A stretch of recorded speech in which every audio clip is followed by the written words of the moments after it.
Since it arrived in the 90s, the RAV4 has been one of Toyota's best-selling models, and with good reason. Now, this latest 2016 model is loaded to the gills with tech and design. Let's take a closer look. The Toyota RAV4 was one of the first crossovers to emerge in the 1990s.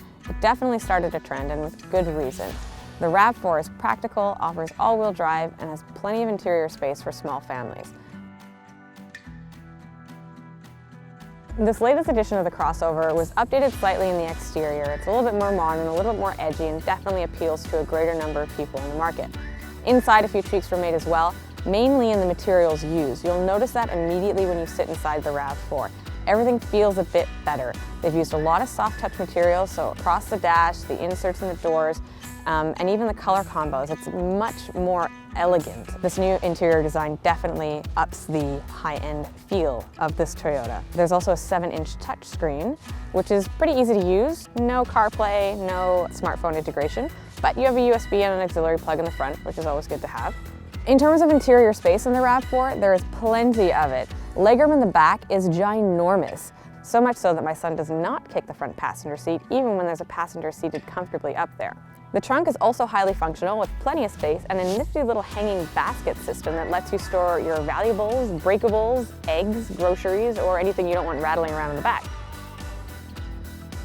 The nice thing about the Toyota RAV4 is the fact that it feels really solid and actually quite powerful. Now, I've been driving it in pretty wintry conditions. We've got a hell of a lot of snow, and this little RAV4 has handled it really well. It's got a 2.5-liter 4-cylinder, and thank God it has a 6-speed automatic transmission and not a CVT. The 6-speed makes a huge difference. Throttle response in the RAV4 is actually really good, almost too good.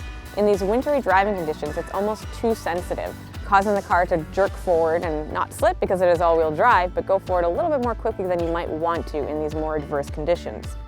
Also featured in this RAV4 is Toyota's new Safety Sense system.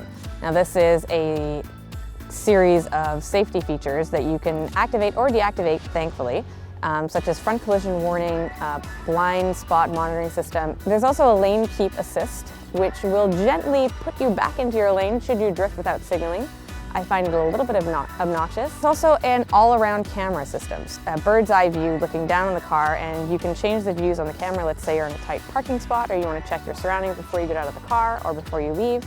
And there's also pedestrian check. So if somebody's walking behind the car or walking in front of it, the car will alert you to somebody being there, not just cars, but people.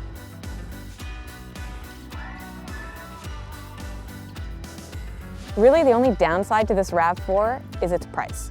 Now, I have the all-wheel drive limited, so it's a top tier, top of the line, sits just under the $40,000 mark. That is a lot to pay for a Toyota RAV4. However, you are getting a lot in the vehicle. But you also know that you're getting Toyota reliability, you're also getting a quality vehicle with a high resale value. So in the end, is it worth the $40K? If you're a Toyota fan and this is the kind of car you want and you need, yes, it is.